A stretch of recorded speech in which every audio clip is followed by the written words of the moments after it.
They go, yeah. They'll switch to Netflix. There's too many entertainment options. So I was sitting there like the first time it happened, what can I do? And I looked over at my backpacks of the gear that runs on Speedify. You paid for a year of it. You can use it on any computer or device. So I just pulled out my one of several hotspots I have, hooked it up, cranked up Speedify, and it has never been a problem since. We used the Speedify software at a command line level, so it's not running a whole UI which is starting to drain resources. It's really very, very base level. And the really clever people at the BBC got it all working, and we're now presenting whole programs every single day of the year have been presented using this technology. All our weather reports from our weather presenter are done already. If I look back at my original lives, they are awful. They're terrible. But we all start somewhere and we all get better. And every time you go live and every time you get on camera, you're going to get a little bit more comfortable.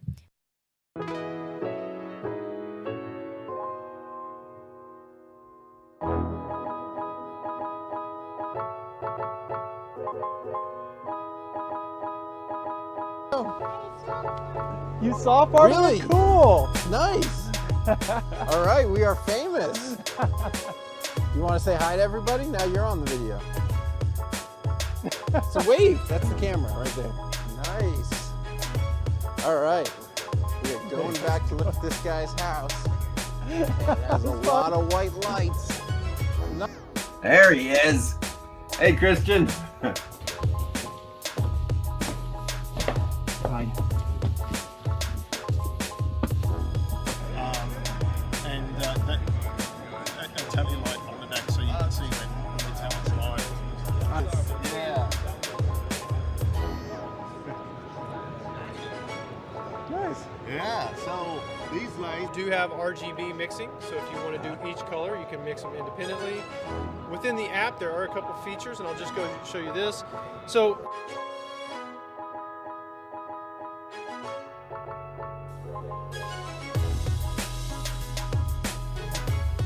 see power. There we go. Woo! Oh my God, it's beautiful. Dallas is showing you how to get really dirty in the mud.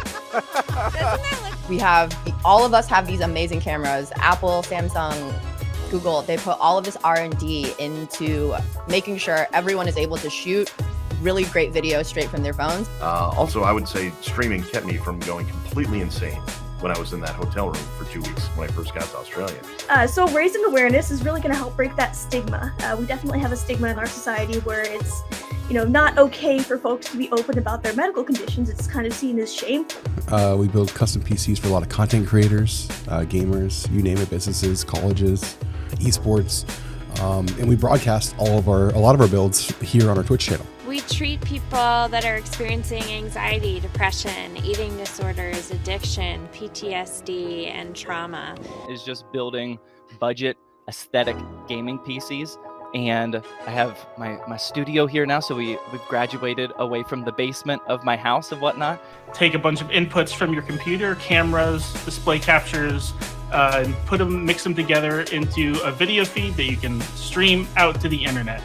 And then I do a lot of thought leadership talking and trying to educate the industry on the value of techifying, as I call it, their events, and been doing that for a long time. I think it's been really quite comforting to a lot of people, and I think that's one of the things, when you manage stress and anxiety and all that, to make new friends, to be uplifting, to be supportive.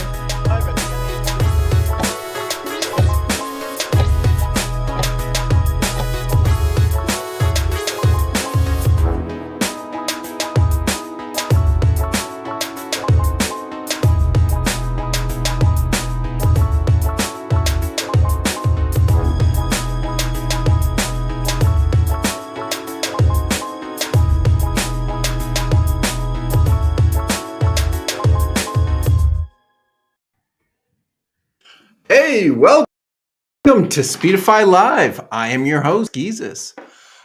This is the live stream about live streaming, brought to you by Speedify. This is the show where we practice what we preach, and we take Speedify live. Right? We started this show to understand better everything going on live streaming, and a little bit to show off how much Speedify helps with it. And today we've got a really good guest for you. It's Papa Bear AZ, who built a following by 3D printing and live streaming it. So give us a follow. Underneath everything's free. Follow, subscribe, depending on which channel you're watching on. Like it. Buttons have different labels. But we do all kinds of cool content, like interview interesting guests, and jump on the comments wherever you're watching and tell us who you'd like to see as a guest. Papa Bear came from one of you guys, and I'll talk more about that later. Recommended from you guys. So our special guest today is Joe, aka Papa Bear AZ. Joe's a variety streamer. He plays video games and streams 3D printing and modeling. He's been streaming since 2017. Before I bring him on, let's show a little video, some highlights from his channel, and then let's just get Joe on here. Nobody wants to listen to me talk.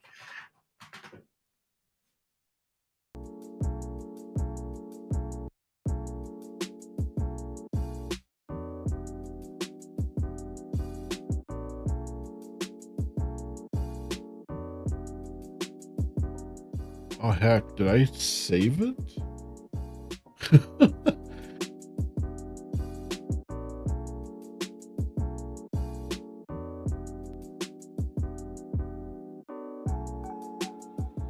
Because this was all that, and then actually the Benchy turned into morphed into this, but I can fix this.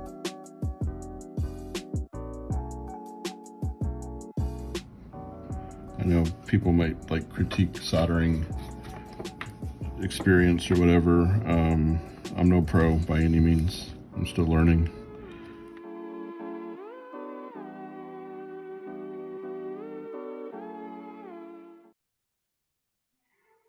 There he is. Howdy. Hey, Joe. Hi, how are you? I'm good. Welcome aboard. Thanks. Some of those were like, wow. How have you been? How have I been? I've been good.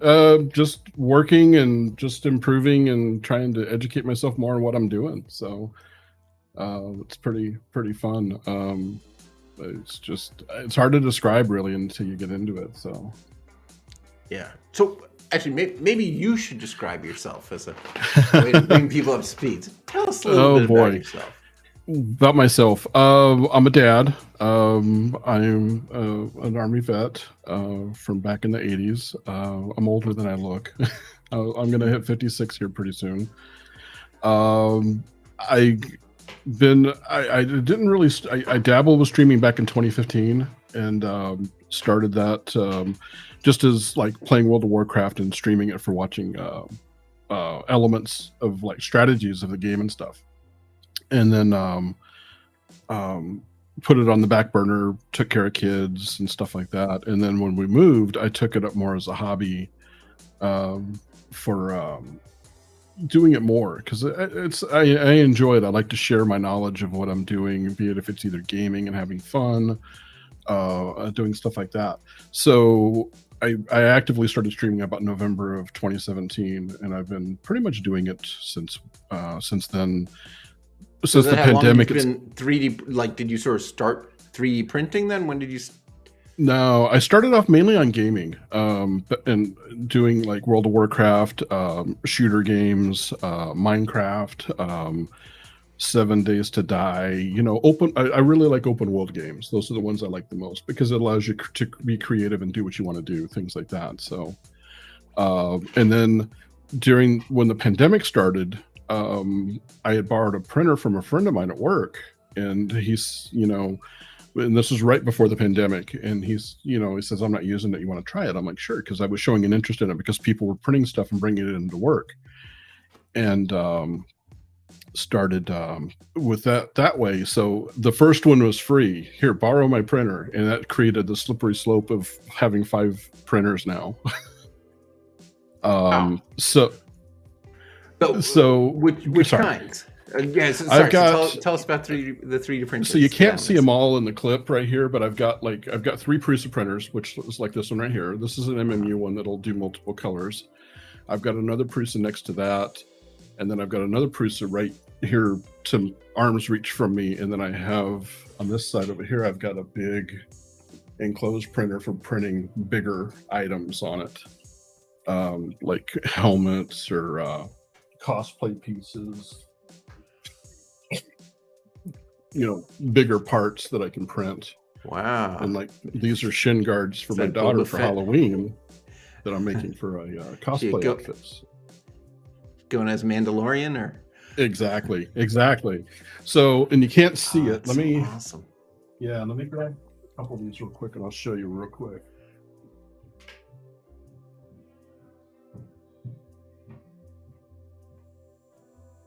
They aren't finished yet. I need to, it's been hot here in Arizona, so I've been kind of putting off getting outside and painting, but basically this is one that I'm working on.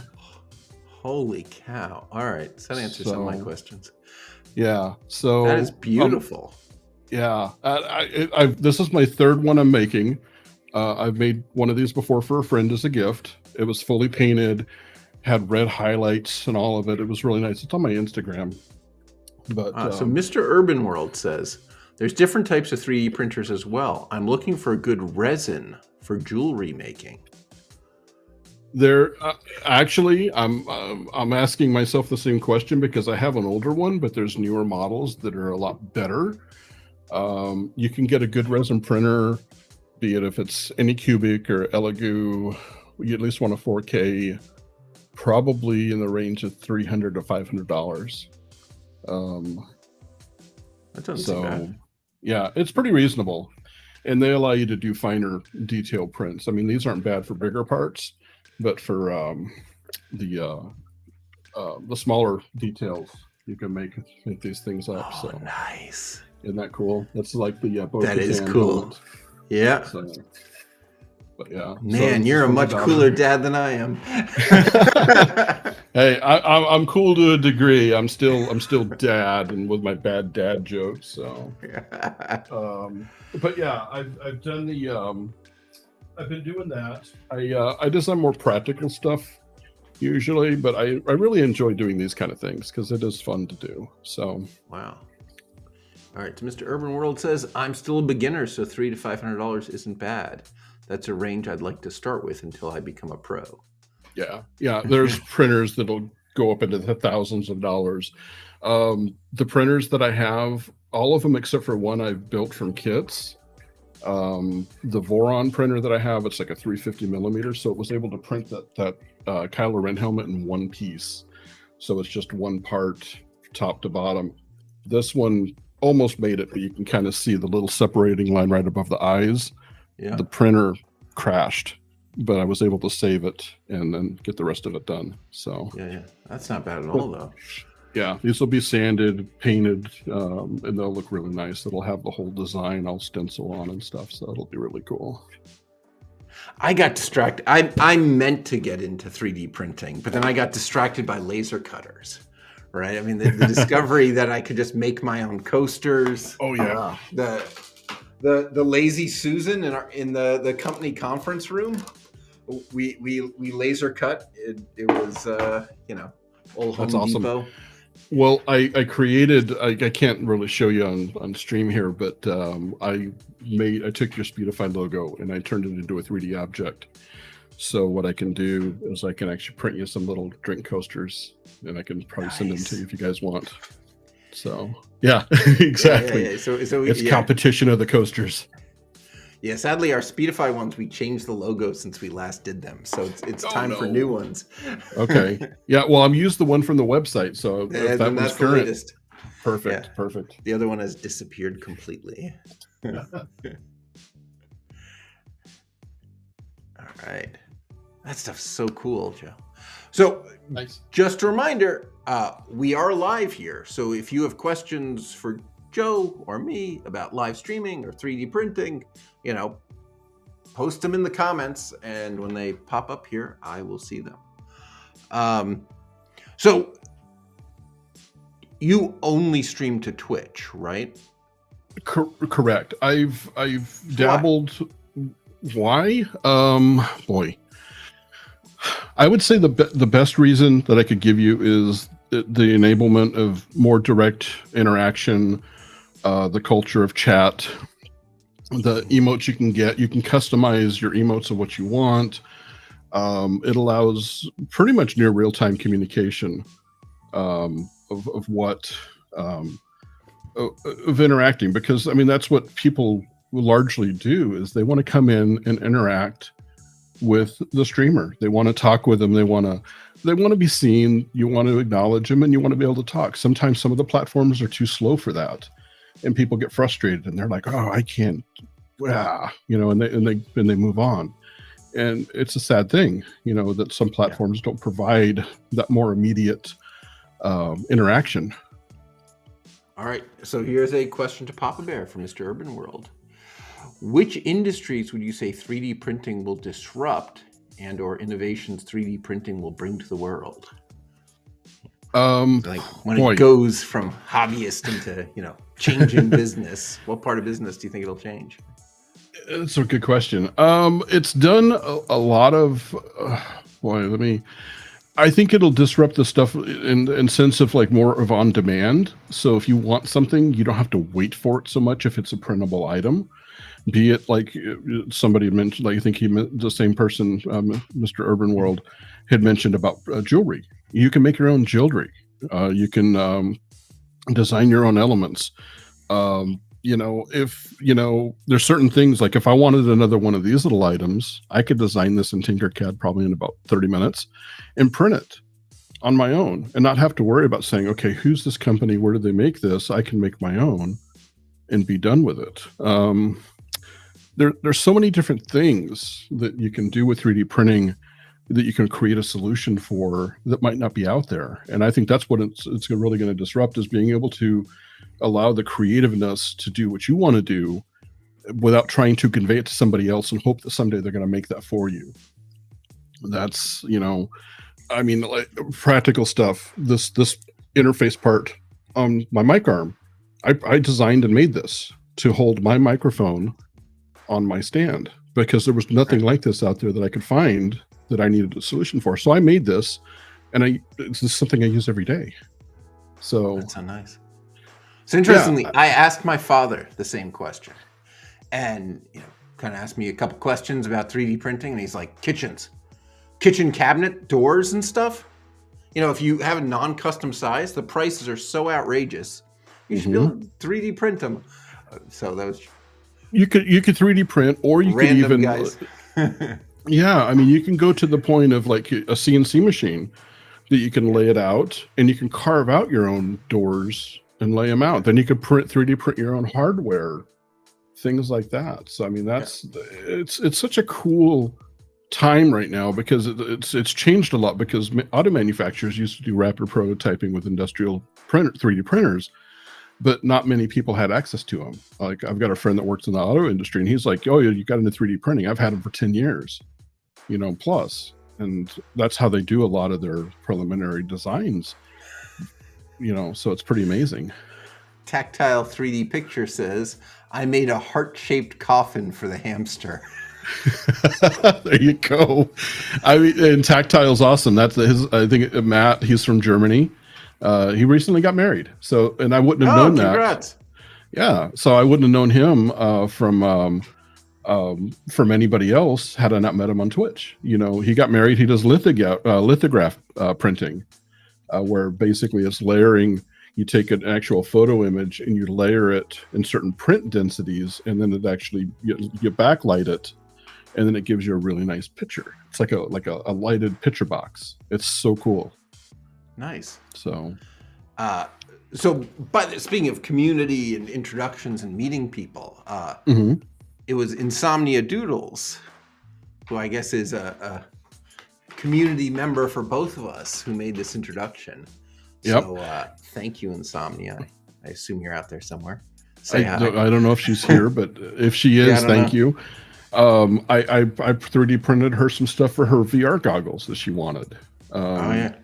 You know, yeah, Sunny, exactly. So, you know, and it's like everybody, you know, and it's great because it does bring people together and they enjoy it. I mean, I'm seeing a lot of people like Empress, Undreamt Empress in chat is one of my mods. Kieran Clark, he's part of Maker Deck. He helps mod the Maker Deck channel. I mean, we're all a very close-knit circle in what we do, and it's super awesome. So, yeah. So how do you divide your time? Like, how much gaming do you do versus how much 3D printing, and how do you decide how much of each to do? Oh boy. Empress will tell you I haven't gamed much lately, so she's probably mad at me because I've been spending a lot more time doing designing and modeling and stuff like that, learning, you know, and I lately I've been trying to get gaming back more in the mix of what I'm doing because I do miss it. I like playing Minecraft. I like doing Flight Simulator. I played American Truck Sim, you know, play a truck driver online, stuff like that. Yeah, no comment.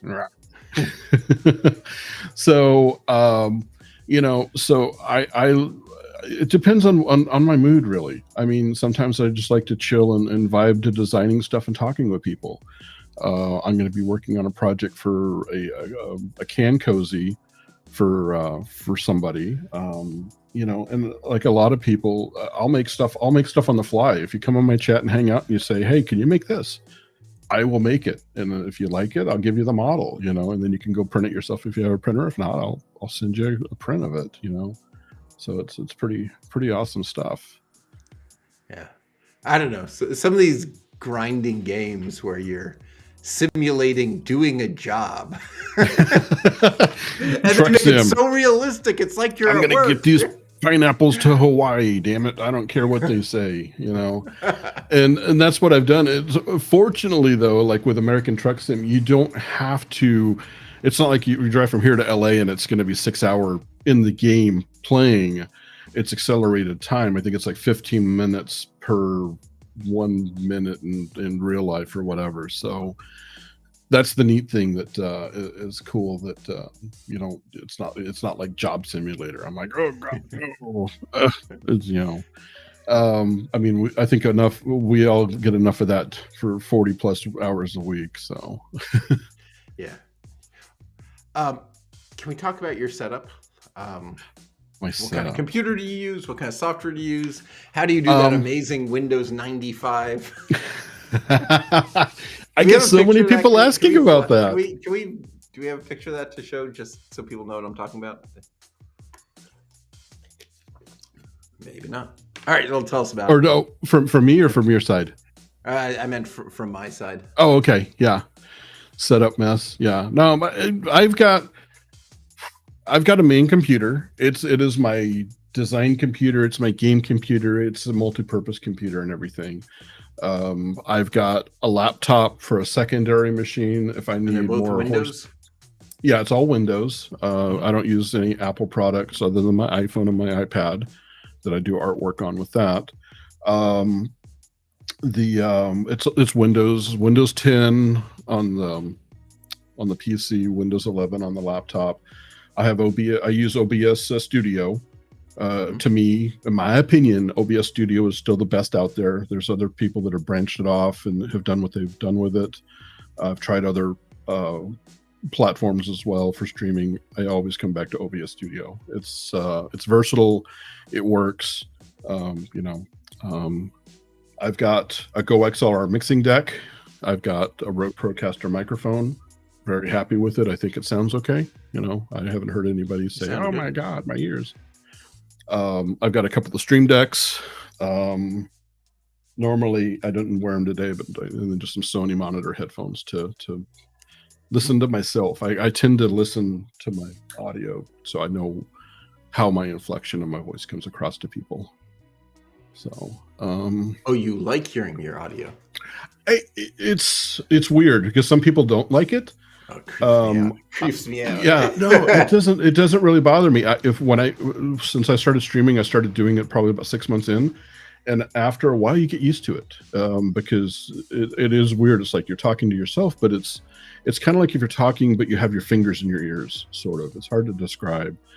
If you have a delay though in your microphone audio coming back, then you get voice jammed. I don't know if you've ever experienced that.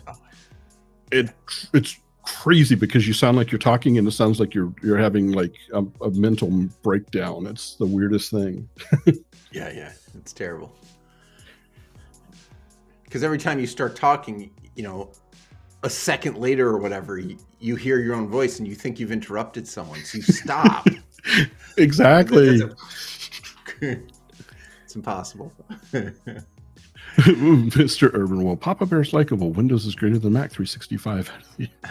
I'm not getting involved in that fight, but yeah, I've liked Windows. I've used Windows for years. That's basically what my career and my day job is founded on, along with Linux. So I'm open. Every operating system has a purpose. Every operating system is good at a specific task given it. So I'm system agnostic at that point. Quiet Galaxy is asking, what's your favorite thing you've printed? Gosh, I printed so many different things. I mean, I've got a bucket. We can go through a bucket of prints if you really want to see. It's kind of crazy. I might go off plan, but yeah, why not?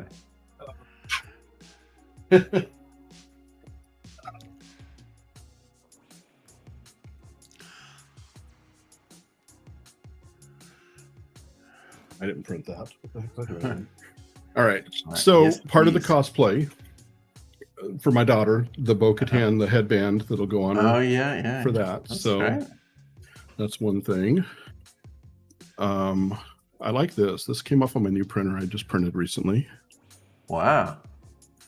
So that's really nice. That is super nice. Let's see here. This was actually one of the very first things that I printed and finished and painted, which was this right here. This is all plastic. Yeah. This is the Han Solo blaster used in Star Wars, a variant of it. So did that. It's really kind of cool. That really is cool. Yeah. So I mean, it's a nice little. This is based off of a German Mauser from early 1900s. But yeah, this is really neat. And then we can jump into the future. This is a more recent one I did just probably about 2 months ago. Oh, nice. Yeah, so this is a Star Trek Discovery phaser. Whoops, there we go. None of this is painted. It's all 3D printed. Really? Yeah. It's all just print. This comes off. You got the removable. Yeah. Yeah. So you got the little pocket phaser, and then a little lever will pop up this thing to do that. It uses magnets. So did you model this? No, this is something that somebody else modeled. I'm not quite this skilled yet. Given time and effort, I could probably design something like this, but this was already made. So I've kind of taken the thought of like, if something already exists, why recreate it? But it's amazing. Oh, and then also it has a power pack that comes out like a little magazine as well. Oh my God. Whoever made this definitely. That's a work of art. Yeah. It's actually probably better than the originals, right? So the stuff for TV is not as good when you see it up close. Oh yeah. Well, and that's the idea, is that I would love to be able to do some of this stuff. Stylized. Holy cow, those are amazing. And do this as a living, as opposed to working, 12 hours a day. And it's just like, wow. One of the things, I know that we might jump ahead on this, but this is one of the things that's on my Etsy store you can buy. It's basically a 3D printed crystal dragon. But I think to answer your question in short, it's a single print, right? You print it. Yeah, with that is one articulated single joints. print. You don't It's all assemble that articulated. afterwards. So it's about 2 feet in length, and it's just one giant piece. Same as like this guy right here. This is another variation of it that actually has wings. Nice. Yeah, there you go. So these are super cool. So Those are super cool. Yeah, there's octopus in here. Part of a lightsaber. Ryan says These are those all really this is cool. all projects. This is what happens when you get ahead of yourself when you're making stuff. It's just like, what do I do next? It's not fitting right. Turning into Kylo Ren. Yeah, there we go. Yeah, so then there's the Kylo Ren lightsaber. I've got the other parts for it, but I need to glue and finish printing parts and painting that. So it's just sometimes you can get a little ahead of yourself. Like here's another person I would recommend to you too. I made a little nameplate for her. Nice. For this. So this is pretty cool.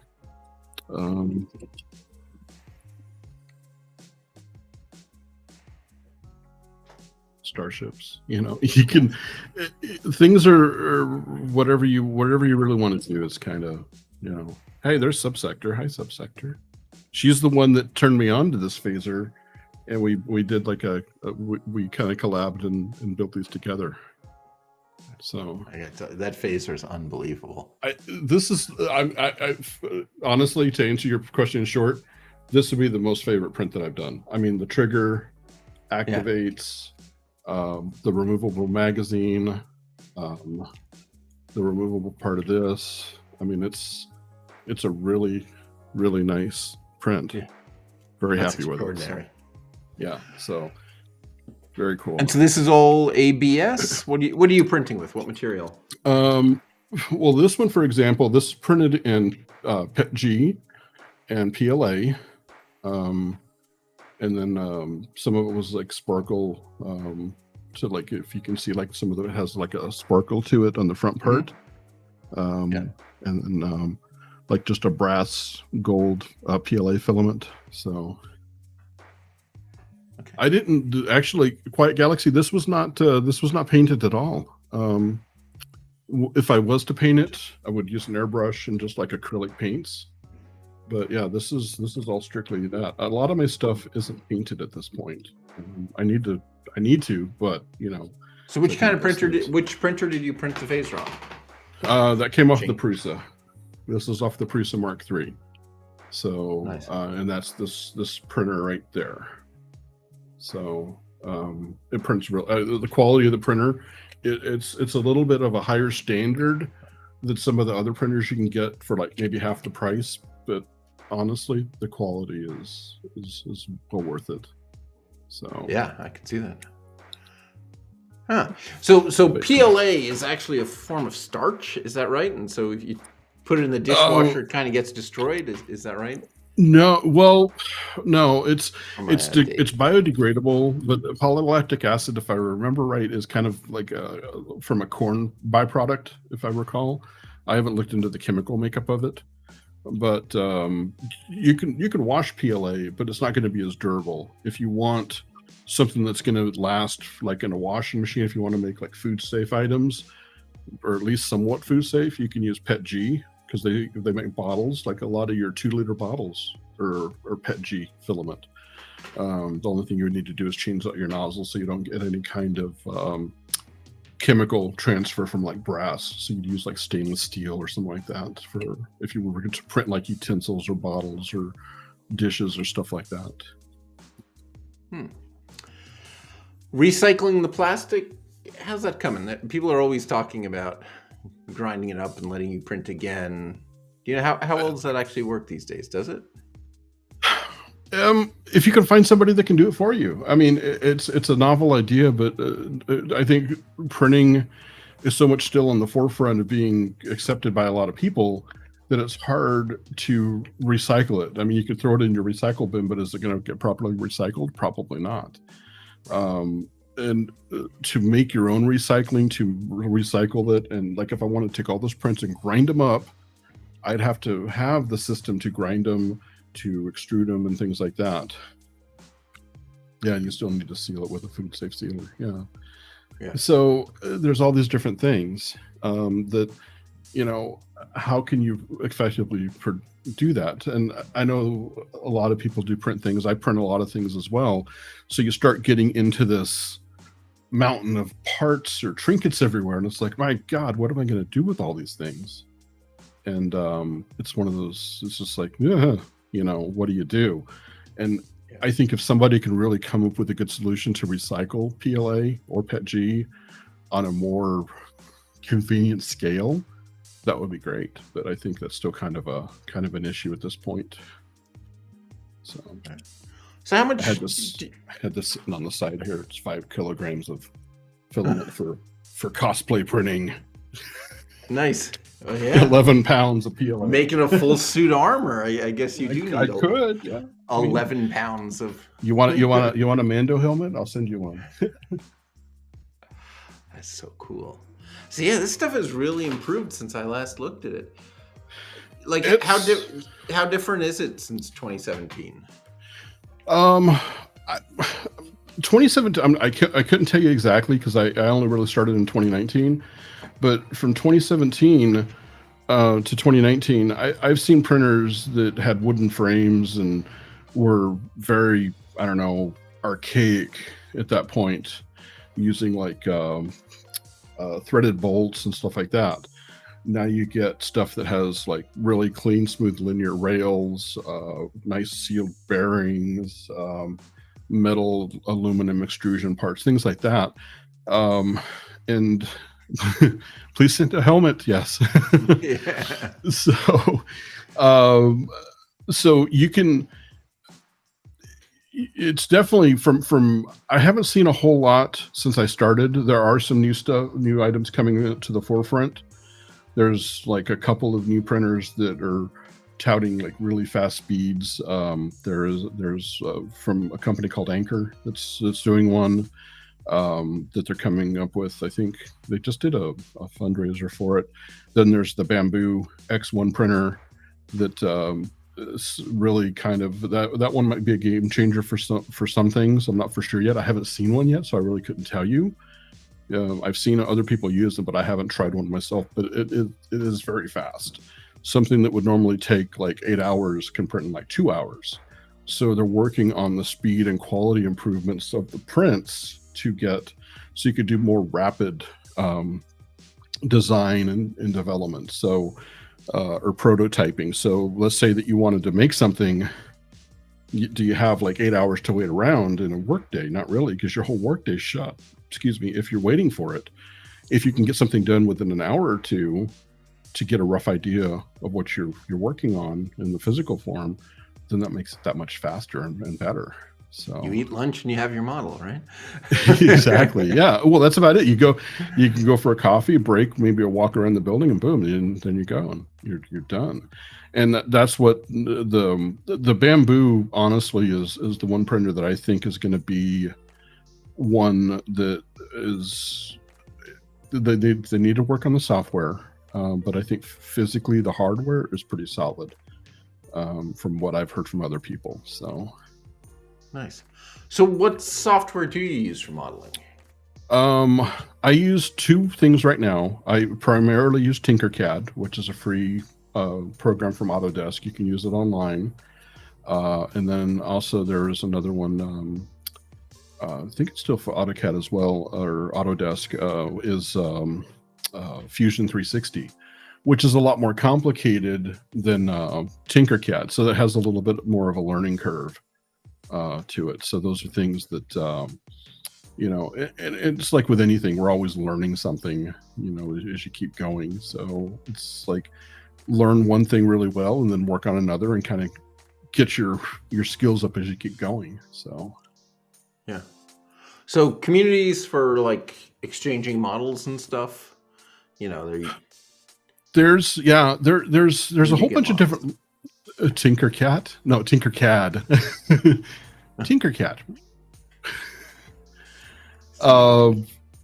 Yeah, Tinkercad. Yeah. Hopefully nobody goes looking for a cat. You'd be like, oh no. There you go. Community of models. There's a few out there. I think the one that I feel is probably the best out there that really has good community support and a lot of interactivity is printables.com. Before that, there was Thingiverse, which is still out there. There is thangs.com, which is out there. And there's some other printer manufacturers out there that have their own repository. But I predominantly stay with the ones that have, a good reputable reputation. So Printables is backed by Prusa for their printers. They've got a great community. They drive interaction. They have contests that they do to make things. So people just are constantly making and updating stuff. So if it's not up there, you can make it, upload it. I don't have a printout of it yet, but I designed like a coaster for a contest that was a Top Gun drink coaster that I made and uploaded up there, which is really cool. So there's all these things you can do and interact. They've really driven good interactivity with the print community with their site at Printables. Things is kind of, I would say, a mix in between Thingiverse and Printables. And the Thingiverse is, they were around originally, but I think they haven't, from my knowledge, and if I offend anybody, I hope not, but they haven't kept up with the times. They need to bring up their platform and compete better than what they're doing right now. So, yeah. Are there like copyright issues? I mean, you're talking about doing a Top Gun coaster or whatever. There's, I think, and you did, it's a real Star Trek. Yeah, well, it's Star Trek and Star Wars stuff. Does Lucas and Paramount not come after you guys? I honestly couldn't answer that. I'm not a lawyer, but I think some of it does fall under fan and fair use in terms of that. I'm not putting it up on Printables to sell it. I made it for open, non-commercial use. So it's something I thought was cool and I enjoyed. So, I put it out there, share with the world. If for some reason Paramount doesn't want the promotion of like free promotion of having an item made that everybody's going to probably print, then sure, we'll take it down. But, there's if you go look at Printables or any other print site, there's so many people making like the cosplay items. I mean, you've got people that make cosplay for Star Wars, for Star Trek, all these things. These are fans. These are people that endure those genres that they enjoy. Subsector loves Star Trek. Sith Lord Brit loves Star Wars. I like them both. So the worst thing you could do is have a production company come down on you like that. Then you're going to lose that fan base if you're really heavy-handed with that, and you don't want to do that. You want your people to enjoy your shows and keep coming back for more, and you get free promotion from it. What is wrong with free promotion? Honestly, So like with Star Wars, like I don't know it's legal, but like Lucas was always cool with people making their own Star Wars cosplay and stuff. But he was never cool at all with anyone making any sort of Star Wars film, even fan films. He'd sue fans who put any sort of video online, right? So that's where he drew the line. I don't know where he should. And but I think that's to protect the canon of the universe of what was created and what they've done. The same thing has happened with Star Trek as well, where people have made fan shows and they've said they've gone after them. Yeah, you can't do that. You can make or do whatever you want cosplay, but you can't go creating this stuff on your own, because then that messes up with their universe of what they want, their I don't know, whatever their master plan may be. So yeah. Makes sense. Yeah. Guys invest a lot of money in this stuff. And you honestly can't blame them. I mean, if it was your brainchild and you said, hey, I've got Alex World, and I want, this is my plan, this is what I want, somebody else comes up and changes that up on you, you're going to be like, whoa, wait a minute, that's not what I had intended. So it's the same. They're just protecting their intellectual property. But I think they understand that if you go after the fan base for fan created items or cosplay, they're gonna alienate that base, because I know it will put a bad taste in my mouth.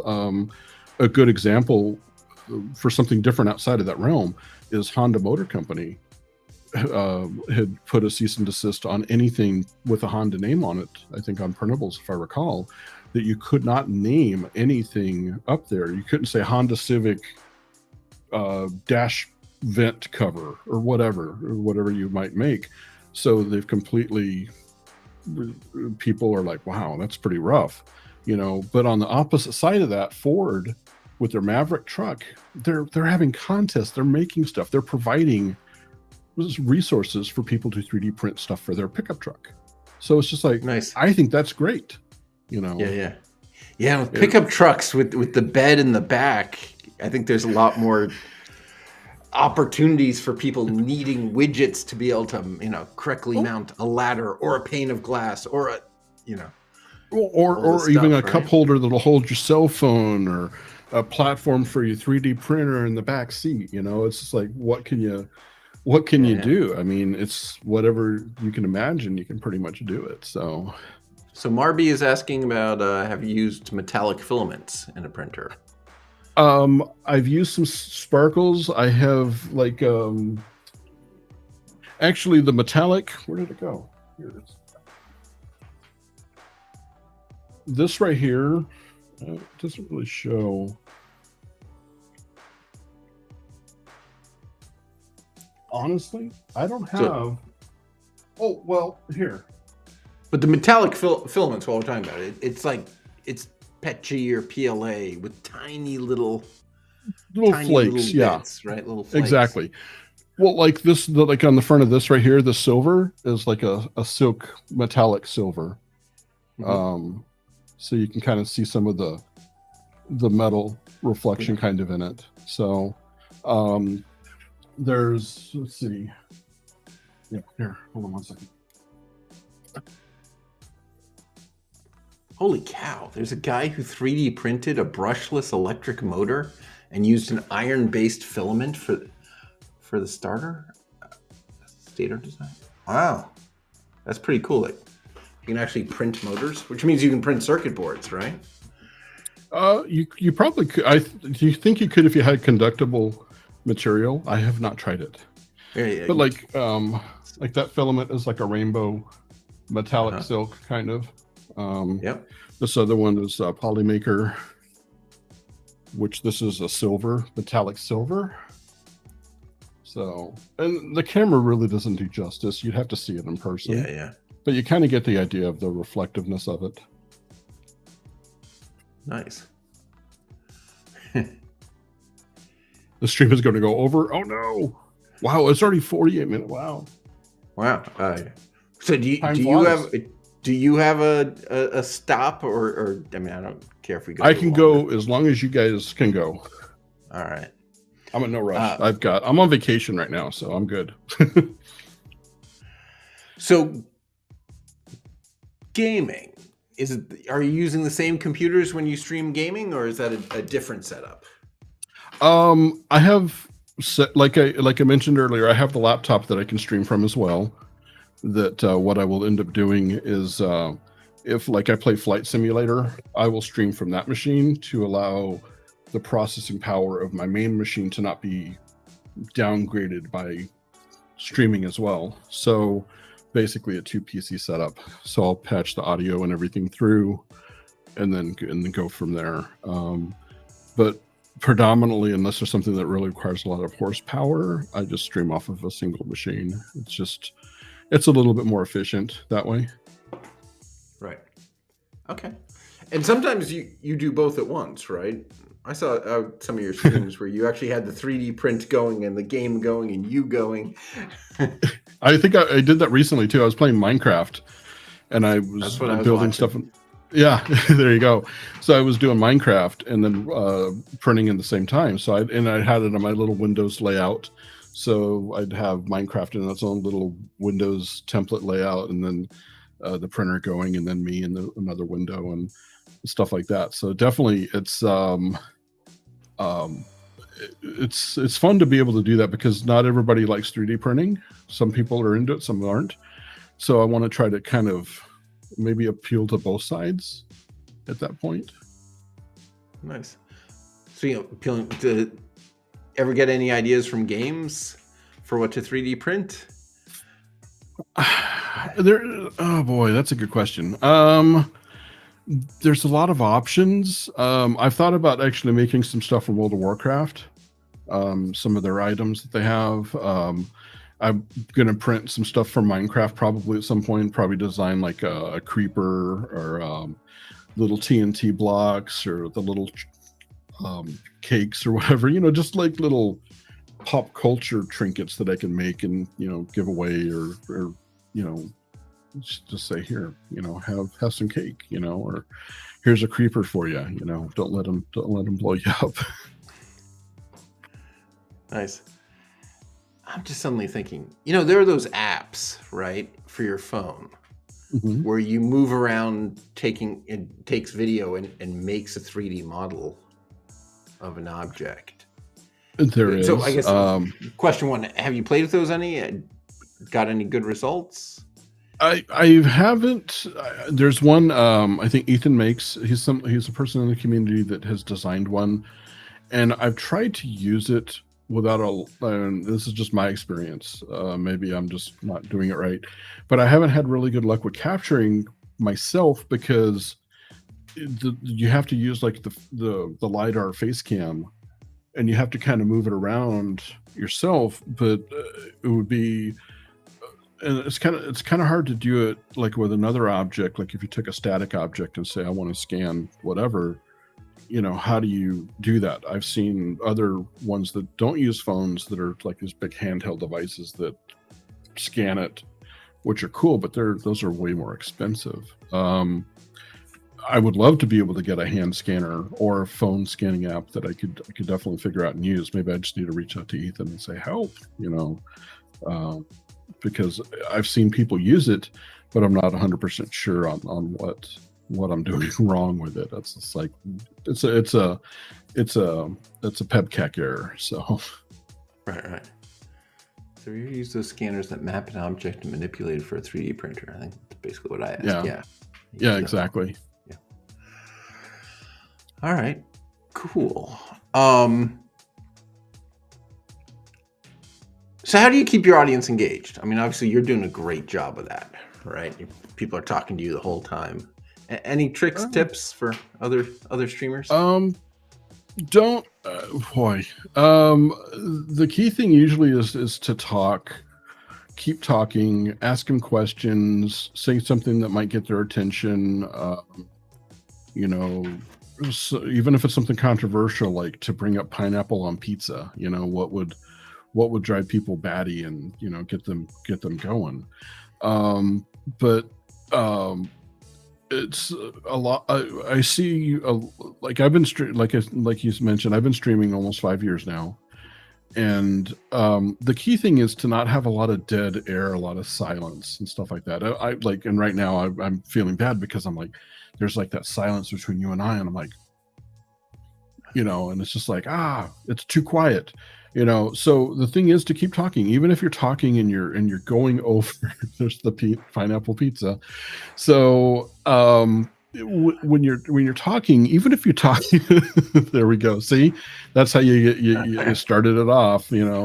So that's kind of the idea, is just something a little tidbit or a little snippet that'll get people going. And if it's just like, it could be whatever, say Star Wars is better than Star Trek, or pineapple on pizza, or, Burger King is better than McDonald's, something just, or like Half-Life 3 is going to be out next week. People would lose their mind. Nothing like a good religious war to get people talking. Exactly. I mean, but good controversy, nothing that's going to be like saying, oh, hey, don't take current news events and use those as a topic. That'll just descend into a burning hell pit of fire. And you don't want that because that just turns it crazy. So, but some people do that. And some people, and sadly though, what happens is when you touch on those items, you get the environment, or you get the community that thrives on that kind of conflict or anarchy, and you don't want that in streaming. You really don't, because you reap what you sow at that point. And one of the most interesting things for me about social media, like things I've learned from Facebook, is how much people enjoy going online and getting angry. Like for a lot of people, they go to Twitter, they go to Facebook to see what they can get mad about. Well, exactly. Well, and honestly, I have distanced myself away from Facebook. Earlier, when you asked about other platforms, I tried streaming on Mixer. I've tried streaming on Facebook Gaming. I've tried live streaming on YouTube. DLive was another one. Trovo was another one. I have come back to Twitch. I might not always agree with what they do, mostly as with ads. Their ads are running crazy. So they need to come up with a better solution to that. And secondly, is discovery, which they're working on that. They got some stuff coming up which helps you browse categories of what you're looking for better.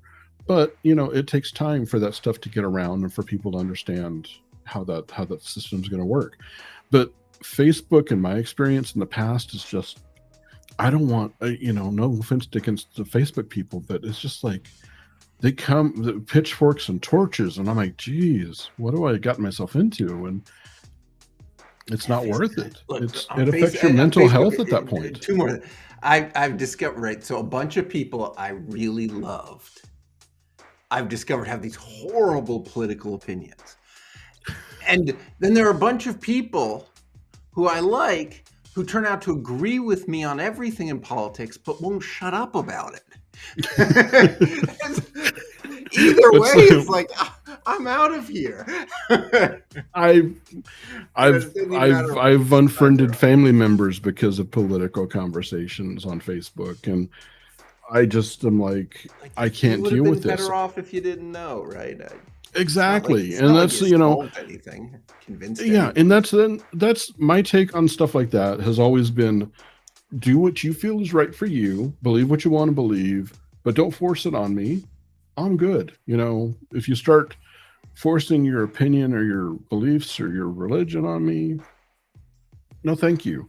Let me do my thing, live my best life. You go live your best life, and we're going to be fine. So.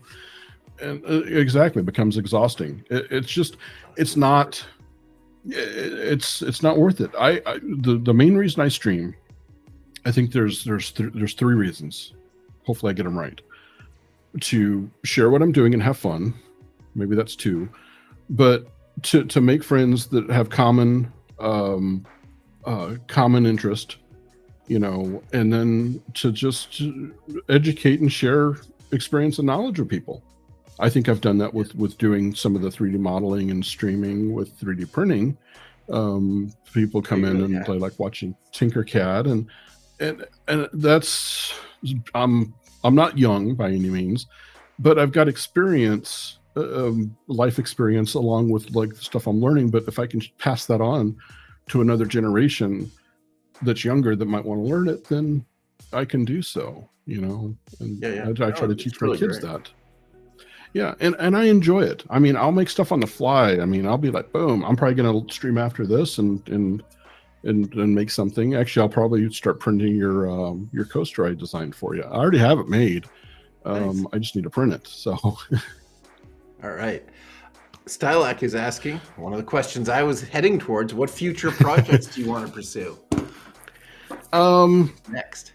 I want to get the cosplay done for my daughter. The Bo-Katan outfit. I want to get a helmet and stuff for myself made. And do that. I don't know if it'll be Boba Fett, maybe a little bit Boba Fat or Boba Chunky, but I'll get that going. And then what I'll do is, instead of just having a plain old helmet that might be whatever, I'm probably going to have like see if I can do it, but get some artwork where it'll show stencils of like bear claws, kind of make it look like it's ripping the metal of the helmet over the top. That'd be kind of a cool little paint job on that. So it's just a matter of coming up with it right. Nice. I want to, other projects, there's so many different things. I do want to work on an Iron Man outfit, probably for my son. That'll probably be for next year. I print a lot of practical things, like on this. I made like this frame to hold the filament, I was designing the arms to hold the spools, things like that. So I've been making stuff to Can't wait till you can print a 3D printer. Well, exactly. I mean, well, and like you can't see the other printer off on the side, but I printed a lot of parts for it to upgrade it as I've been going. So it's one of those things. It's just like, this is cool. I can make this. And again, it falls back to like the mic thing. If it doesn't exist, make it, you know, and anybody can do this. I mean, it's easy. It's easy to learn this. And if anybody wants to learn, I am more than happy to I can print you a Tinkercad, yes. So there's you have to be willing to learn and step out of your comfort zone of learning something. That's the key thing. It really is. But those are the immediate future things. Who knows what I could print in further out? I mean, it just depends on what I have a need for or what I want to do. You know, I'm sure I'll do something. You know, it's just a matter of time. So to answer that question that popped up, yes, you can run Speedify on the Raspberry Pi keyboard. It's oh, nice. Right. I mean, so it's a computer with a keyboard, with the computer's tucked inside the keyboard. So, you know, it's a real computer running Linux. And if you plug more internet connections into those USB ports, oh, we about to see one here? There it is. That puppy. Yeah, you can run Speedify on that. I don't know how fast it would be, but it would definitely would probably work. But yeah, this is a Raspberry Pi 400. If it's not doing like anything else, it should be able to get up to about 400 megabits, actually, if you have, you know, fast enough internet connections plugged into those ports. Yeah. Well, and with I think if it's USB 3 too, you could even get like an alternate gigabit port, so you could actually, like using Speedify to bond Ethernet from one internet carrier to another, and then have an outbound, however you want to do it. You sure can. Yeah, so that should, in theory, work. Speedify.com has instructions on all these steps, how to share it out on another Ethernet and stuff like that. Yeah, if you go to support.speedify.com, go in the Linux section. Yeah. I can't believe how crazy the prices of Raspberry Pis are now. I don't think the 400 keyboard is too bad, though. I assume prices have been exploded. Yeah. They're at least hard to find. That's why I have one of these instead. I'm not using it at the moment, but when I had to build up this Voron printer, it's based off of Raspberry Pis. So I was like, hopefully they send me one, but they're crazy. Compared to regular Raspberry Pi 4, I think this has 4 gigabytes or maybe 8, and it's a touch faster. But the thing is, you cannot, this is not like, you can't, this whole board on this Raspberry Pi, I've opened it up. It is one giant circuit board that runs the length of the keyboard with a big old heatsink in there. So you cannot take this out. Which is why it can go faster. Yeah. Yeah. Yeah. And this is I think I got this for $100. It came with a mouse and a power pack. Can't beat it. Yeah. That's $200. Raspberry Pi selling for $200. Yeah. Yeah, that's crazy. I play with the Raspberry. I just have the same pile. When it came out, I bought a whole bunch, and I'm just still using them, which means I have the original one. Like I can't use a laptop power charger to charge it because the first couple had a bad power supply, and that's what I have. I probably got like 7 or 8 Raspberry Pis in my house. Yeah. So, yeah, I know some people are sitting on a lot of them. I hope they can't sell them for more than what they paid for them. Yeah. Yeah, testing 1, 2, 3, 4. Yeah, there are small differences. They made a minor revision of the chip, and since they made the circuit board bigger, it can handle a lot more heat. Yeah, there's just little nuances. I'll be glad when they get the production of these things back, because there are machines I want to upgrade, and I'm just kind of biding my time with Raspberry Pi 3s. So, yeah. All right. So, partners, you have a lot of contacts on Twitter. There are other streamers you talk to and work with. I mean, can you talk about your partnership strategy at all? Like strategy partnerships. Yeah, I don't know if I would equate it necessarily to partnerships, but I'm definitely friends with some other people that are like partners on Twitch. If that, I don't know if that's what you're. But partnering, I have I've got Polymaker that's a sponsor on my stream. I've got Zeltec, which is a filament seller out of Texas that also supports the stream with giveaways on occasion, things like that. So there's, you know, for that, I really don't have anybody else right now, since I'm not, this is the one thing I've been trying to work on, is to be more consistent and more actively out there doing stuff. But, you know, I'm a dad. I've got a couple of kids that I'm still working on raising. They're going through school, work full time, 12-hour days. It's like, it's long days. So it keeps me going. But, you know, hopefully as things get a little bit more balance of what I do, I can appeal to other people that might want to get exposure that I can partner with and do things with. But I would say that probably the most active thing I'm partnered with working on is the Maker Deck we talked about earlier, which is like a virtual maker space that, if you remember Locker Gnome from way back, Chris Perillo, he created Maker Deck. It was kind of a brainchild of his, and then a lot of us have been helping him to mod it and the care and feeding of Maker Deck to make it a success. And I think it's done really good so far.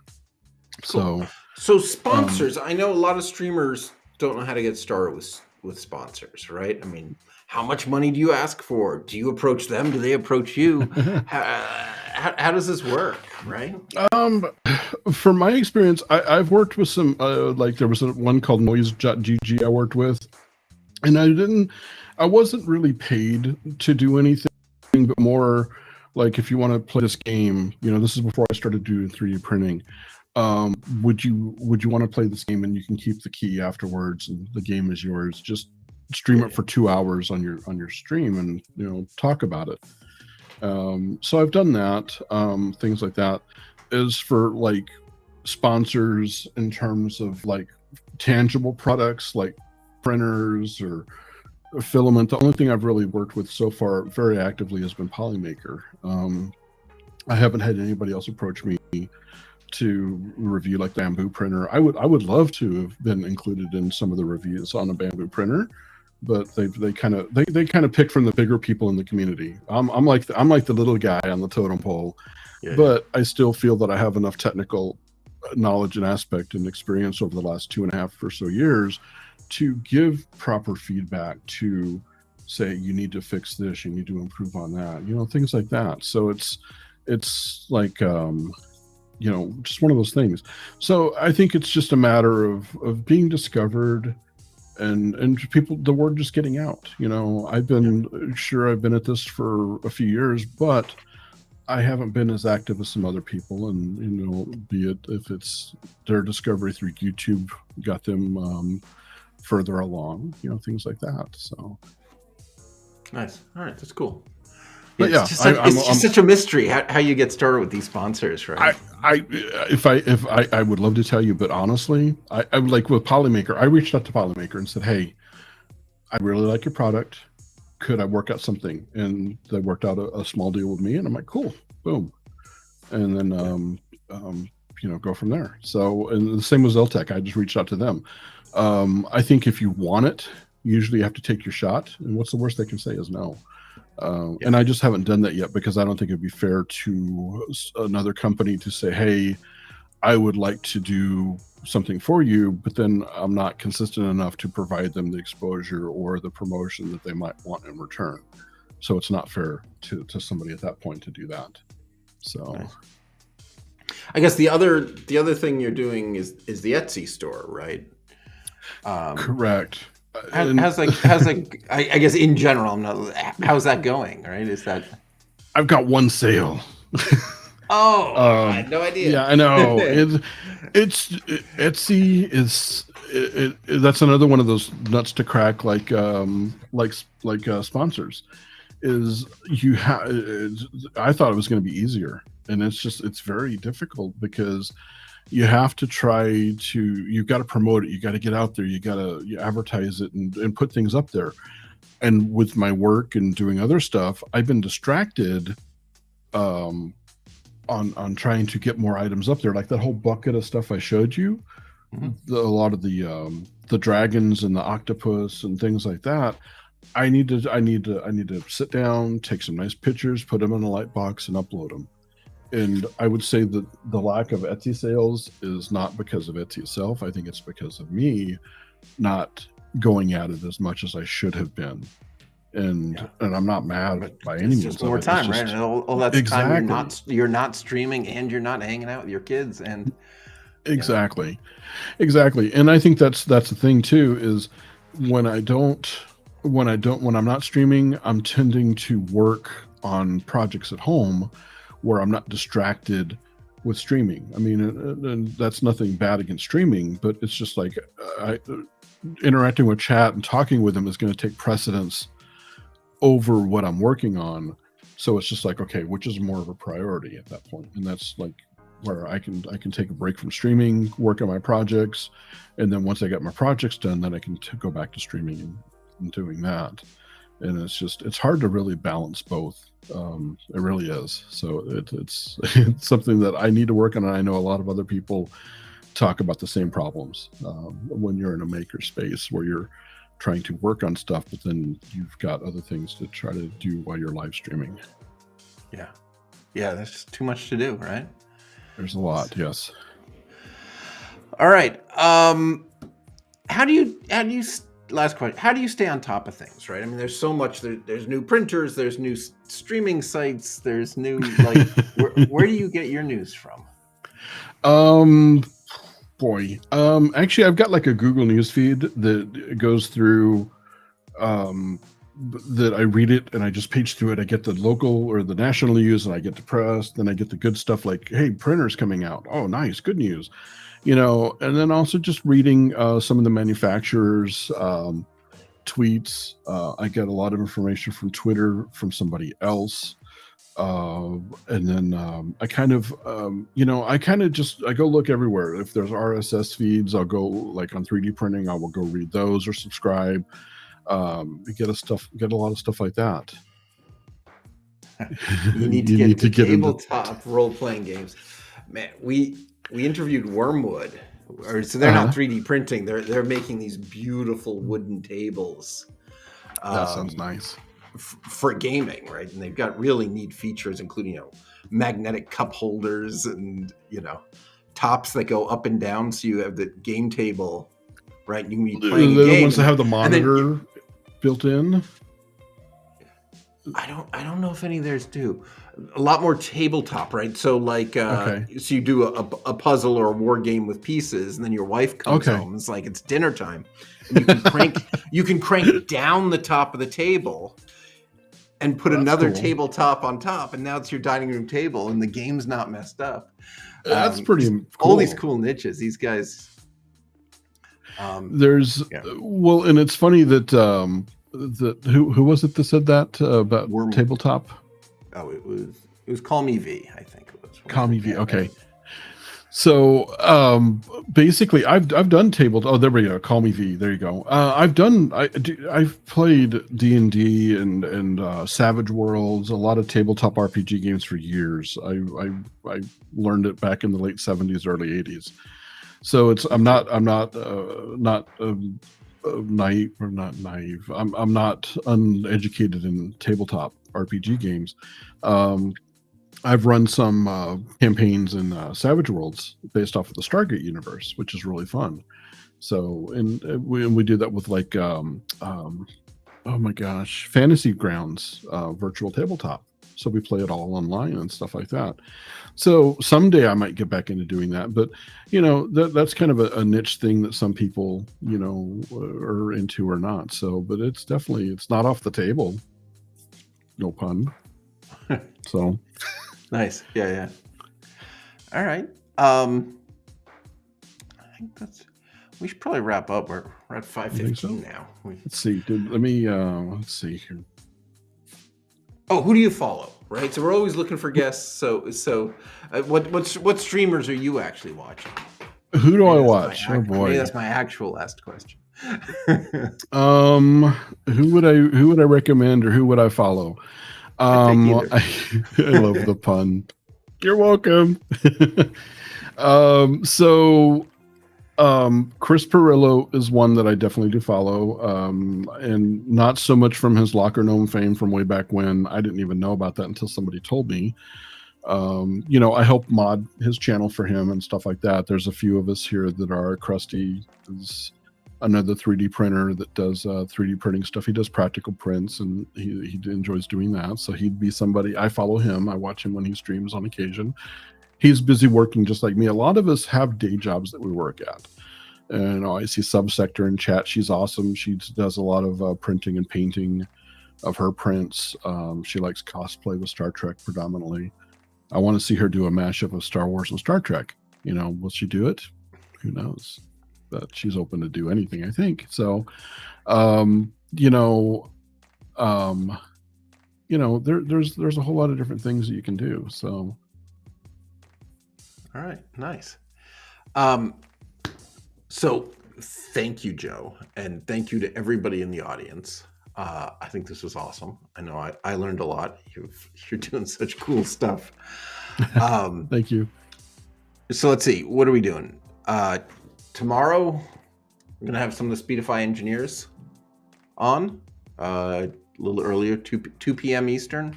So if you have all those questions about Speedify, I saw people are asking about routers and stuff. Yeah. Pop on tomorrow. I see that. I mean, honestly, testing 1, 2, 3, 4. I apologize that I'm not versed in that. I would love to be able to answer your question because, I mean, I could leverage. I know I could leverage Speedify to do my streaming as well, to have like a multi-bonded router. I mean, I'm in the IT field myself, so I understand the concepts. I just don't have the additional bandwidth. But you know, if you have like, you know, like I use a unified a Ubiquiti USG gateway that has dual WAN ports, so I could aggregate 2 internet connections. I've seen some of the mobile IRL streaming backpacks that you can aggregate a lot of wireless carriers to do that, and I would imagine Speedify has addressed to be able to do that. You know, I mean, a lot of people put Speedify and Raspberry Pis for that kind of thing. Well, exactly. I mean, a Raspberry Pi, you power off of a belt or backpack battery pack and take it on the road with you. So there's no reason why you couldn't do that. So, you know, and you know, it's just like, you know, yeah, a bunch of cell phones or access points, and boom, there you go. So, you know, it's just a matter of, you know, of doing that. So, but you know, that was something I don't think was posed to me initially. So I didn't really prep to say, hey, I do this, I do that. You know, so, right. But yeah, no, it's where there is a will, there's always a way. So, all right. July 5th, we'll have comedian streamer Navius. July 7th, we'll have Mike Castellucci, the creator of the show Phone It In. So, you know, follow us, whatever. It's all free. Right down somewhere down here. Cool people like Joe. Yeah, wherever it is. Yeah, actually, there's some right up above me. There's follow us on Twitter and Instagram too. Yeah. So we're at Speedify at both. So exactly. All right. So thanks again, everybody. Thank you for having me. I appreciate it. And hopefully we can talk more again, maybe on something different. I'd be more than happy to come back and talk again. That'd be awesome. All right. Thanks, Joe. Good night, everybody. All right. Thanks, guys. Peace out. Have a good night.